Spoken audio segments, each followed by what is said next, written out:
ਵਾਹਿਗੁਰੂ ਜੀ ਕਾ ਖਾਲਸਾ ਵਾਹਿਗੁਰੂ ਜੀ ਕੀ ਫਤਿਹ। ਅਨਮੋਲ ਗੁਰਬਾਣੀ ਵਿਚਾਰ ਚੈਨਲ ਵਿੱਚ ਆਪ ਜੀ ਦਾ ਸਵਾਗਤ ਹੈ।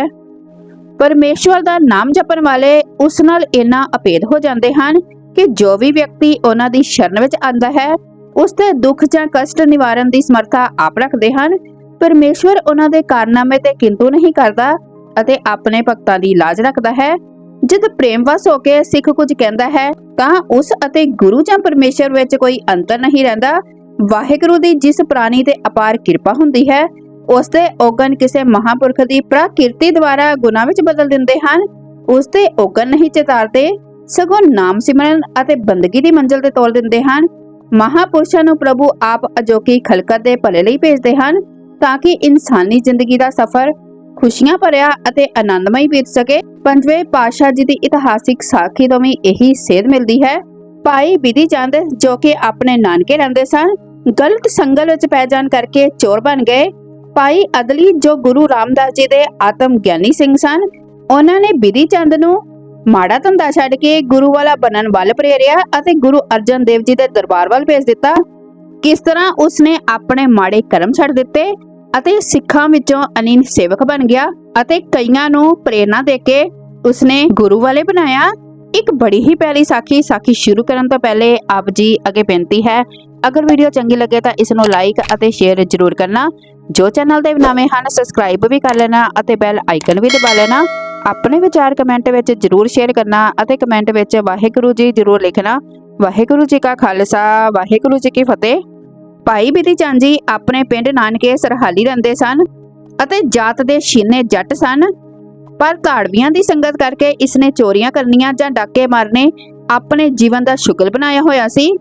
ਇੱਕ ਵਾਰ ਇਹਨਾਂ ਨੇ ਪਿੰਡ ਵਿੱਚੋਂ ਕਿਸੇ ਦੀਆਂ ਮੱਝਾਂ ਚੁਰਾ ਲਈਆਂ। ਜਦੋਂ ਮੱਝਾਂ ਚੁਰਾਈਆਂ ਤਾਂ ਪਿੰਡ ਦੇ ਮਾਲਕ ਦੀ ਅੱਖ ਖੁੱਲ ਗਈ। ਉਸਨੇ ਆਪਣੇ ਕਬੀਲੇ ਜਾਂ ਖਾਨਦਾਨ ਦੇ ਲੋਕ ਇਕੱਠੇ ਕਰ ਲਏ। ਸਾਰੇ ਮੱਝਾਂ ਦੀ ਪੈੜਾਂ ਪਿੱਛੇ ਹੋ ਤੁਰੇ। ਅੱਧੀ ਰਾਤ ਤੋਂ ਉੱਪਰ ਸਮਾਂ ਲੰਘ ਗਿਆ ਸੀ ਮੱਝ ਦੀ ਭਾਲ ਕਰਨ ਵਾਸਤੇ। ਤੇਜ਼ੀ ਨਾਲ ਸਾਰੇ ਤੁਰ ਰਹੇ ਸਨ। ਬਿਧੀ ਚੰਦ ਨੂੰ ਵੀ ਉਹਨਾਂ ਦੇ ਆਉਣ ਦੀ ਭਨਕ ਲੱਗ ਗਈ। ਉਸਨੇ ਆਪਣੇ ਆਪ ਨੂੰ ਛੁਪਾਉਣ ਦੀ ਜਗ੍ਹਾ ਦੀ ਤਲਾਸ਼ ਕਰਨੀ ਚਾਹੀ। ਥੋੜਾ ਅੱਗੇ ਇੱਕ ਢਾਬ ਆ ਗਈ। ਮੱਝਾਂ ਢਾਬ ਵਿੱਚ ਵੜ ਗਈਆਂ। ਬਿਧੀ ਚੰਦ ਨੇ ਮੱਝਾਂ ਦਾ ਖਿਆਲ ਛੱਡ ਕੇ ਆਪਣੇ ਆਪ ਨੂੰ ਛੁਪਾਉਣ ਵਾਸਤੇ ਸੋਚਿਆ। ਸਾਹਮਣੇ ਢਾਬ ਦੇ ਕਿਨਾਰੇ ਹੀ ਇੱਕ ਸਿੱਖ ਬੈਠਾ ਉਸਨੂੰ ਨਜ਼ਰ ਆਇਆ। ਉਸਦੇ ਨੇੜੇ ਪਹੁੰਚ ਕੇ ਦੇਖਿਆ ਤਾਂ ਉਹ ਸਿੱਖ ਨੇ ਸਮਾਧੀ ਲਈ ਹੋਈ ਸੀ। ਉਸਦੇ ਨੇਤਰ ਬੰਦ ਸਨ। ਪਰਮੇਸ਼ਵਰ ਦੀ ਉਹ ਬੰਦਗੀ ਕਰ ਰਹੇ ਸਨ। ਬਿਧੀ ਚੰਦ ਨੇ ਪਹਿਲੇ ਤਾਂ ਮੱਥਾ ਟੇਕਿਆ ਅਤੇ ਸੀਸ ਨਿਵਾਇਆ। ਸੀਸ ਨਿਵਾਉਣ ਸਮੇਂ ਉਸਦਾ ਸਿੱਖ ਦੇ ਚਰਨਾਂ ਨੂੰ ਛੂ ਗਿਆ। ਸਮਾਧੀ ਲੱਗੇ ਸਿੱਖ ਦੀ ਬਿਰਤੀ ਸੁਚੇਤ ਹੋ ਗਈ ਕਿ ਇਹ ਅਗਿਆਤ ਵਿਅਕਤੀ ਕੌਣ ਹੈ। ਉਸਨੇ ਬਿਧੀ ਚੰਦ ਨੂੰ ਪੁੱਛਿਆ ਕਿ ਤੂੰ ਕੌਣ ਹੈ, ਇਤਨਾ ਕਿਉਂ ਘਬਰਾਇਆ ਹੋਇਆ ਹੈ। ਬਿਧੀ ਚੰਦ ਨੇ ਕਿਹਾ, ਮੈਂ ਚੋਰ ਹਾਂ। ਮੈਂ ਕੁਝ ਮੱਝਾਂ ਚੁਰਾਈਆਂ ਹਨ ਪਰ ਉਹਨਾਂ ਦੇ ਮਾਲਕ ਮੇਰੇ ਪਿੱਛੇ ਆ ਰਹੇ ਹਨ। ਮੇਰੇ ਤੇ ਕਿਰਪਾ ਕਰੋ, ਮੈਨੂੰ ਛੁਪਣ ਲਈ ਜਗ੍ਹਾ ਦੱਸੋ, ਨਹੀਂ ਤਾਂ ਮੇਰਾ ਬੁਰਾ ਹਾਲ ਕਰ ਦੇਣਗੇ।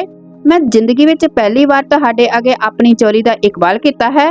ਉਸ ਸਿੱਖ ਨੇ ਕਿਹਾ, ਘਬਰਾ ਨਹੀਂ, ਮੇਰੇ ਕੋਲ ਬੈਠ ਜਾ ਅਤੇ ਗੁਰੂ ਸ਼ਰਨ ਵਿੱਚ ਮਨ ਇਕਾਗਰ ਕਰਕੇ ਇਹ ਪ੍ਰਤੀਗਿਆ ਕਰ ਕਿ ਅੱਗੇ ਤੋਂ ਚੋਰੀ ਨਹੀਂ ਕਰਾਂਗਾ। ਅਣਜਾਣੇ ਵਿੱਚ ਕੀਤੀ ਹੋਈ ਭੁੱਲ ਨੂੰ ਗੁਰੂ ਚਰਨਾਂ ਵਿੱਚ ਨਿਮਾਣਾ ਅਤੇ ਨਿਤਾਣਾ ਹੋ ਕੇ ਮੰਨ ਲਿਆ ਜਾਵੇ ਤਾਂ ਬਖਸ਼ਿੰਦ ਪਿਤਾ ਤੇਰੀ ਜ਼ਰੂਰ ਪੱਤ ਰੱਖਣਗੇ। ਇੰਨੇ ਸਮੇਂ ਨੂੰ ਪਿੰਡ ਦੇ ਲੋਕ ਵੀ ਉੱਥੇ ਆ ਪਹੁੰਚੇ। ਉਸ ਸਮੇਂ ਮੱਝਾਂ ਢਾਬ ਅੰਦਰ ਬੈਠੀਆਂ ਸਨ ਪਰ ਉਹਨਾਂ ਨੂੰ ਚੋਰ ਕਿਤੇ ਨਜ਼ਰ ਨਾ ਆਇਆ। ਸਿੱਖ ਨੂੰ ਸਮਾਧੀ ਲੱਗਾ ਵੇਖ ਕੇ ਉਹ ਸਿੱਖ ਪਾਸ ਆਪ ਹੀ ਆ ਰਹੇ ਸਨ ਕਿ ਸਿੱਖ ਵੀ ਉਹਨਾਂ ਵੱਲ ਹੋ ਤੁਰਿਆ। ਇਹ ਸਿੱਖ ਭਾਈ ਅਦਲੀ ਜੋ ਪੰਜਵੇਂ ਪਾਤਸ਼ਾਹ ਦਾ ਅਨੀਨ ਭਗਤ ਸੀ। ਲੋਕਾਂ ਨੇ ਉਹਨਾਂ ਨੂੰ ਪੁੱਛਿਆ, ਭਾਈ ਸਾਹਿਬ ਸਾਡੀਆਂ ਮੱਝਾਂ ਚੋਰੀ ਹੋ ਗਈਆਂ ਹਨ, ਜਿਨ੍ਹਾਂ ਦੇ ਪੈੜਾਂ ਦਾ ਪਿੱਛਾ ਕਰਕੇ ਅਸੀਂ ਇੱਥੋਂ ਤੱਕ ਆ ਪਹੁੰਚੇ ਹਾਂ, ਪਰ ਸਾਨੂੰ ਚੋਰ ਤਾਂ ਕਿਤੇ ਦਿਖਾਈ ਹੀ ਨਹੀਂ ਦੇ ਰਿਹਾ। ਉਸ ਸਮੇਂ ਭਾਈ ਅਦਲੀ ਨੇ ਢਾਬ ਵੱਲ ਇਸ਼ਾਰਾ ਕਰਕੇ ਕਿਹਾ, ਉਹ ਦੇਖੋ ਮੱਝਾਂ, ਕੀ ਇਹ ਤੁਹਾਡੀਆਂ ਹਨ। ਮਾਲਕ ਨੇ ਮੱਝਾਂ ਵੱਲ ਦੇਖ ਕੇ ਜਵਾਬ ਦਿੱਤਾ ਕਿ ਗਿਣਤੀ ਵਿੱਚ ਤਾਂ ਓਨੀਆਂ ਹੀ ਹਨ ਪਰ ਰੰਗ ਨਹੀਂ ਮਿਲਦੇ, ਉਹ ਕਾਲੀਆਂ ਸਨ, ਇਹ ਪੂਰੀਆਂ ਹਨ। ਭਾਈ ਅਦਲੀ ਜੀ ਨੇ ਕਿਹਾ ਕਿ ਅਜੇ ਪੂਰਾ ਦਿਨ ਨਹੀਂ ਚੜਿਆ, ਹਨੇਰਾ ਹੋਣ ਕਰਕੇ ਰੰਗ ਦਾ ਫਰਕ ਲੱਗਦਾ ਹੈ। ਮੱਝਾਂ ਤੁਹਾਡੀਆਂ ਹੀ ਹੋਣਗੀਆਂ, ਇਹਨਾਂ ਨੂੰ ਲੈ ਜਾਵੋ। ਲੋਕ ਮੱਝਾਂ ਲੈ ਕੇ ਘਰ ਮੁੜ ਗਏ ਤਾਂ ਬਿਧੀ ਚੰਦ ਨੇ ਪੁੱਛਿਆ ਕਿ ਤੁਹਾਨੂੰ ਤਾਂ ਉਹ ਜਾਣਦੇ ਸਨ, ਜੇਕਰ ਕਿਤੇ ਮੈਨੂੰ ਫੜ ਲੈਂਦੇ ਤਾਂ ਮੇਰਾ ਤਾਂ ਪਤਾ ਨਹੀਂ ਕੀ ਹਸ਼ਰ ਕਰਨਾ ਸੀ। ਭਾਈ ਅਦਲੀ ਨੇ ਜਵਾਬ ਦਿੱਤਾ, ਤੈਨੂੰ ਨਾਮ ਦੇ ਓਲੇ ਕੀਤਾ ਸੀ। ਪਰਮੇਸ਼ਵਰ ਦਾ ਨਾਮ ਹੀ ਇਨਸਾਨ ਲਈ ਢੋਈ ਹੈ, ਆਸਰਾ ਹੈ। ਬਿਧੀ ਚੰਦ ਨੇ ਉਸਦੇ ਪੈਰ ਫੜ ਲਏ ਅਤੇ ਬੇਨਤੀ ਕੀਤੀ, ਜਿਸ ਗੁਰੂ ਦਾ ਤੂੰ ਮੁਰੀਦ ਹੈ ਮੈਨੂੰ ਵੀ ਉਸਦੇ ਦਰਸ਼ਨ ਕਰਵਾ ਦਿਓ। ਮੇਰਾ ਵੀ ਚੰਚਲ ਮਨ ਅਵਤੂਤੀਆਂ ਨੂੰ ਛੱਡ ਕੇ ਗੁਰੂ ਚਰਨਾਂ ਦੀ ਕੋਮਲ ਸ਼ੋਭ ਪ੍ਰਾਪਤ ਕਰਕੇ ਆਪਣੀ ਜੀਵਨ ਯਾਤਰਾ ਨੂੰ ਉਜਲ ਬਣਾ ਸਕੇ। ਭਾਈ ਅਦਲੀ ਜੀ ਬਿਧੀ ਚੰਦ ਨੂੰ ਪੰਜਵੇਂ ਪਾਤਸ਼ਾਹ ਜੀ ਦੇ ਦਰਬਾਰ ਵਿੱਚ ਲੈ ਆਏ। ਉਸ ਸਮੇਂ ਗੁਰੂ ਅਰਜਨ ਦੇਵ ਜੀ ਦਾ ਦਰਬਾਰ ਲੱਗਾ ਹੋਇਆ ਸੀ। ਗੁਰੂ ਸਾਹਿਬ ਪ੍ਰਵਚਨ ਕਰ ਰਹੇ ਸਨ। ਚੋਰ ਕੀ ਹਾਮਾ ਪਰੇ ਨਾ ਕੋਏ, ਚੋਰੂ ਕੀਆ ਚੰਗਾ ਕਿਉ ਹੋਏ। ਗੁਰੂ ਸਾਹਿਬ ਨੇ ਕਿਹਾ, ਮਨੁੱਖਾਂ ਨੂੰ ਆਪਣੀ ਜੀਵਿਕਾ ਵਿਵੇਕ ਬੁੱਧੀ ਵੱਲੋਂ ਅਰਜਿਤ ਕਰਨੀ ਚਾਹੀਦੀ ਹੈ ਅਤੇ ਜੋ ਵੀ ਵਿਅਕਤੀ ਅਧਰਮ ਦੇ ਕਾਰਜ ਕਰਕੇ ਆਪਣੇ ਅਤੇ ਆਪਣੇ ਪਰਿਵਾਰ ਦੀ ਪਾਲਣ ਪੋਸ਼ਣ ਕਰਦਾ ਹੈ, ਉਹ ਸਮਾਜ ਵਿੱਚ ਇੱਜ਼ਤ ਦਾ ਸਥਾਨ ਪ੍ਰਾਪਤ ਨਹੀਂ ਕਰਦਾ। ਅੱਜ ਨਹੀਂ ਤਾਂ ਕੱਲ ਕਦੇ ਨਾ ਕਦੇ ਅਜਿਹਾ ਸਮਾਂ ਜ਼ਰੂਰ ਆਉਂਦਾ ਹੈ ਜਦੋਂ ਇਹ ਰਹੱਸ ਖੁੱਲ ਜਾਂਦਾ ਹੈ ਅਤੇ ਉਸ ਵਿਅਕਤੀ ਨੂੰ ਅਪਮਾਨਿਤ ਹੋਣਾ ਪੈਂਦਾ ਹੈ। ਇਹ ਤਾਂ ਇਸ ਸੰਸਾਰ ਦੀਆਂ ਗੱਲਾਂ ਹਨ, ਪਰ ਆਤਮਿਕ ਦੁਨੀਆ ਵਿੱਚ ਵੀ ਅਜਿਹੇ ਵਿਅਕਤੀ ਅਪਰਾਧੀ ਹੋਣ ਦੇ ਕਾਰਨ ਪਛਤਾਤਾਪ ਵਿੱਚ ਚੱਲਦੇ ਹਨ। ਜਦੋਂ ਚੋਰ ਨੇ ਇਹ ਪ੍ਰਵਚਨ ਸੁਨੇ ਤਾਂ ਉਸ ਨੂੰ ਆਪਣੇ ਕੀਤੇ ਤੇ ਬੜਾ ਪਛਤਾਵਾ ਹੋਇਆ। ਉਸ ਦਾ ਕਠੋਰ ਦਿਲ ਸੰਗਤ ਦੇ ਪ੍ਰਭਾਵ ਵੱਲੋਂ ਪਲ ਭਰ ਵਿੱਚ ਪਿਘਲ ਕੇ ਮੋਮ ਹੋ ਗਿਆ ਅਤੇ ਨੇਤਰਾਂ ਵਿੱਚੋਂ ਹੰਝੂ ਦੀ ਧਾਰਾ ਪ੍ਰਵਾਹਿਤ ਹੋਣ ਲੱਗੀ। ਸਤਿਗੁਰੂ ਜੀ ਦੇ ਦਰਸ਼ਨ ਕਰਕੇ ਉਸ ਦਾ ਮਨ ਪਹਿਲੇ ਹੀ ਨਿਹਾਲ ਹੋ ਚੁੱਕਿਆ ਸੀ ਅਤੇ ਜਦੋਂ ਉਸਨੇ ਸਤਿਗੁਰਾਂ ਜੀ ਨੂੰ ਨਮਸਕਾਰ ਕੀਤੀ, ਸਤਿਗੁਰੂ ਜੀ ਦੀ ਚਰਨ ਛੋਹ ਪ੍ਰਾਪਤ ਕਰਕੇ ਉਸ ਦਾ ਮਸਤਕ ਮਨ ਦੀ ਮੈਲ ਨੂੰ ਸਾਬਣ ਦੀ ਤਰ੍ਹਾਂ ਕੱਟ ਰਿਹਾ ਸੀ। ਮੱਥਾ ਚਰਨਾਂ ਤੋਂ ਚੁੱਕਿਆ ਤਾਂ ਸਤਿਗੁਰਾਂ ਨੇ ਪੁੱਛਿਆ, ਕੀ ਇੱਛਾ ਹੈ ਤੇਰੀ ਪਿਆਰਿਆ। ਕਹਿਣ ਲੱਗਾ, ਪਾਤਸ਼ਾਹ ਮੈਨੂੰ ਸਿੱਖ ਬਣਾ ਲਓ, ਮੈਂ ਤੇਰੇ ਦਰ ਦਾ ਮੰਗਤਾ ਹਾਂ, ਭਿਕਸ਼ਾ ਦਿਓ।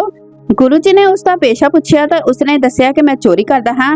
ਗੁਰੂ ਸਾਹਿਬ ਨੇ ਫਰਮਾਇਆ, ਸਿੱਖ ਦੀ ਪਦਵੀ ਪਾਉਣੀ ਹੈ ਤਾਂ ਚੋਰੀ ਛੱਡਣੀ ਪੈਣੀ ਹੈ।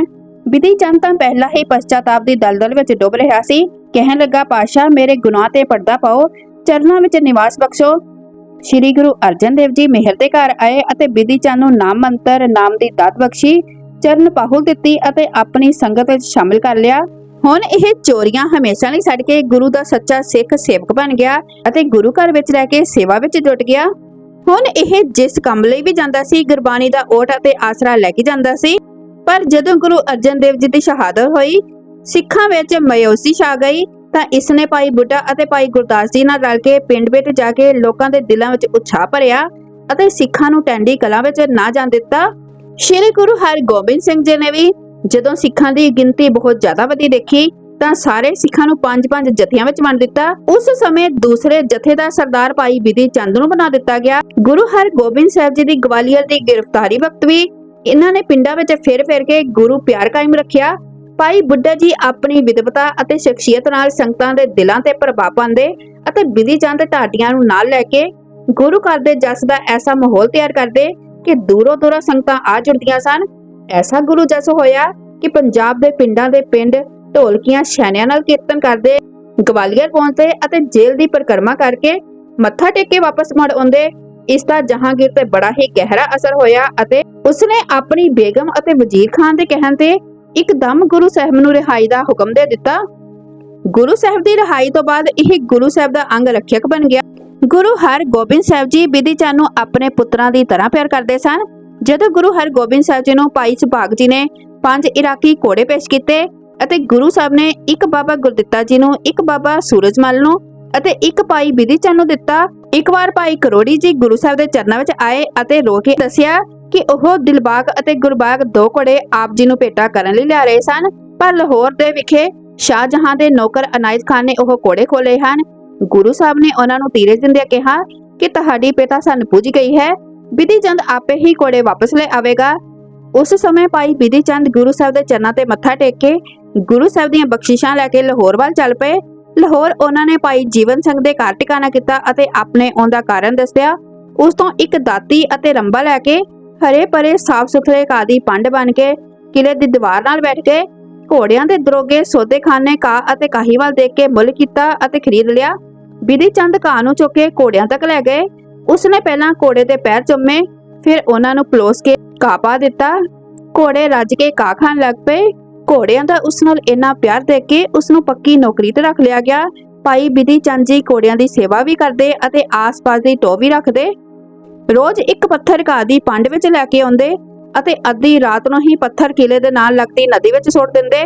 ਹਲਚਲ ਹੁੰਦੀ ਤਾਂ ਸਾਰੇ ਇਹੀ ਸੋਚਦੇ ਕਿ ਕੋਈ ਦਰਿਆਵੀ ਜਾਨਵਰ ਹੋਵੇਗਾ ਜੋ ਕਿਲੇ ਦੀ ਦੀਵਾਰ ਨਾਲ ਟਕਰਾਉਂਦਾ ਹੈ। ਉਸ ਸਮੇਂ ਭਾਈ ਬਿਧੀ ਚੰਦ ਜੀ ਆਪਣੇ ਹਰ ਮਹੀਨੇ ਦੀ ਤਨਖਾਹ ਵੀ ਨੌਕਰਾਂ ਤੇ ਖਰਚ ਕਰਦੇ ਸਨ ਅਤੇ ਆਪਣੇ ਆਪ ਨੂੰ ਕਮਲੇ ਦੀ ਬਤੌਰ ਦਿਖਾਉਂਦੇ ਸਨ। ਇੱਕ ਦਿਨ ਜਦੋਂ ਤਨਖਾਹ ਦੇ ਨਾਲ ਦਰੋਗੇ ਨੇ ਖੁਸ਼ ਹੋ ਕੇ 1000 ਰੁਪਇਆ ਇਨਾਮ ਵਜੋਂ ਦਿੱਤਾ ਤਾਂ ਨੌਕਰਾਂ ਦੇ ਮੱਕਣ ਦੇ ਉਹਨਾਂ ਨੇ ਤਕੜੀ ਜ਼ਿਆਫਤ ਕੀਤੀ।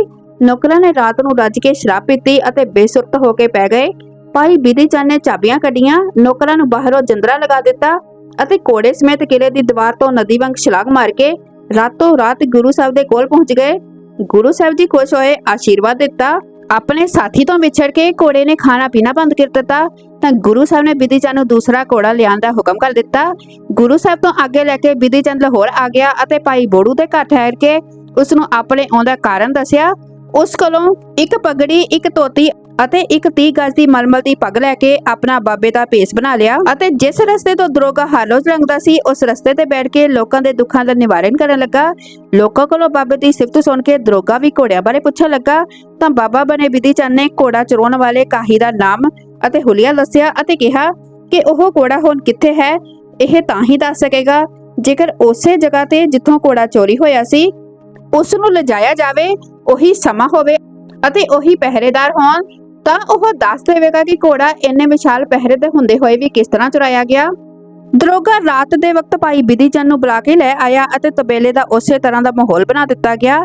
ਭਾਈ ਬਿਧੀ ਚੰਦ ਨੇ ਇਹ ਦੱਸਣ ਵਾਸਤੇ ਕਿ ਪਹਿਲਾ ਘੋੜਾ ਕਿਸ ਤਰ੍ਹਾਂ ਚੋਰੀ ਹੋਇਆ ਸੀ, ਦੂਸਰੇ ਘੋੜੇ ਨੇ ਖੋਲਿਆ ਅਤੇ ਉਸ ਤੇ ਚੜ ਕੇ ਇਹ ਕਹਿ ਕੇ ਕਿ ਮੈਂ ਉਹੀ ਸਿੱਖ ਹਾਂ ਜੋ ਗੁਰੂ ਦਾ ਪਹਿਲਾ ਘੋੜਾ ਭਜਾ ਕੇ ਲੈ ਗਿਆ ਸੀ। ਜਿਸ ਵਿੱਚ ਹਿੰਮਤ ਹੈ ਤਾਂ ਰੋਕ ਲਵੋ। ਸੇਵਕ ਦੀ ਪੈਜ ਰੱਖੀ ਆ ਕੇ ਉਸਨੇ ਛਲੰਗ ਲਗਾ ਦਿੱਤੀ। ਇਸ ਤਰ੍ਹਾਂ ਦੂਜਾ ਘੋੜਾ ਵੀ ਲੈ ਕੇ ਉਹ ਗੁਰੂ ਸਾਹਿਬ ਕੋਲ ਪਹੁੰਚ ਗਏ ਅਤੇ ਗੁਰੂ ਸਾਹਿਬ ਜੀ ਨੇ ਭਾਈ ਬਿਧੀ ਚੰਦ ਨੂੰ ਆਪਣੇ ਗਲ ਨਾਲ ਲਾ ਲਿਆ ਅਤੇ ਆਸ਼ੀਰਵਾਦ ਦਿੱਤਾ ਅਤੇ ਕਿਹਾ ਸਿੱਖਾ ਕੁਝ ਮੰਗ ਲੈ।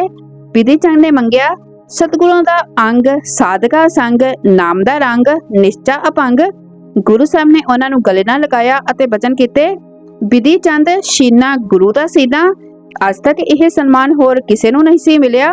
ਇਸ ਤਰ੍ਹਾਂ ਵਾਹਿਗੁਰੂ ਦੀ ਜਿਸ ਵੀ ਪ੍ਰਾਣੀ ਤੇ ਕਿਰਪਾ ਹੋ ਜਾਵੇ ਉਸ ਦੇ ਔਗਣ ਨਹੀਂ ਚਿਤਾਰਦੇ ਬਲਕਿ ਨਾਮ ਸਿਮਰਨ ਅਤੇ ਬੰਦਗੀ ਨਾਲ ਜੋੜ ਦਿੰਦੇ ਹਨ ਅਤੇ ਉਸ ਦੀ ਜ਼ਿੰਦਗੀ ਨੂੰ ਆਨੰਦਮਈ ਬਣਾ ਦਿੰਦੇ ਹਨ। ਕੋਈ ਨਿੰਦਕ ਹੋਵੇ ਸਤਿਗੁਰੂ ਗਾ ਫਿਰ ਸਰਨ ਗੁਰ ਆਵੇ। ਪਿਛਲੇ ਗੁਣ ਸਤਿਗੁਰ ਬਖਸ਼ ਲਏ ਸਤ ਸੰਗਤ ਨਾਲ ਰਲਾਵੇ। ਜਿਉ ਮਿਹ ਉੱਠੇ ਗਲੀਆਂ ਨਾਲਿਆਂ ਟੋਬਿਆਂ ਕਾ ਜਲ ਪਵੇ ਵਿੱਚ ਸੁਰਸਰੀ ਮਿਲਕ ਪਵਿੱਤਰ ਪਾਵਨ ਹੋਏ ਜਾਵੇ। ਇਹ ਵਟਿਆਈ ਸਤਿਗੁਰ ਨਿਰਵੈਰ ਵਿੱਚ ਜਤ ਮਿਲਿਆ। ਤਿਸਨਾ ਭੁਖ ਉਤਰੈ ਹਰ ਸਾਤ ਤੜ ਆਵੇ। ਨਾਨਕ ਇਹੋ ਅਚਰਜ ਦੇਖੋ ਮੇਰੇ ਹਰ ਸੱਚੇ ਸਾਕਾ। ਜੇ ਸਤਿਗੁਰੂ ਨੂੰ ਮੰਨੇ ਸੋ ਸਭਨਾ ਪਾਵੇ। ਵਾਹਿਗੁਰੂ ਜੀ ਕਾ ਖਾਲਸਾ, ਵਾਹਿਗੁਰੂ ਜੀ ਕੀ ਫਤਿਹ।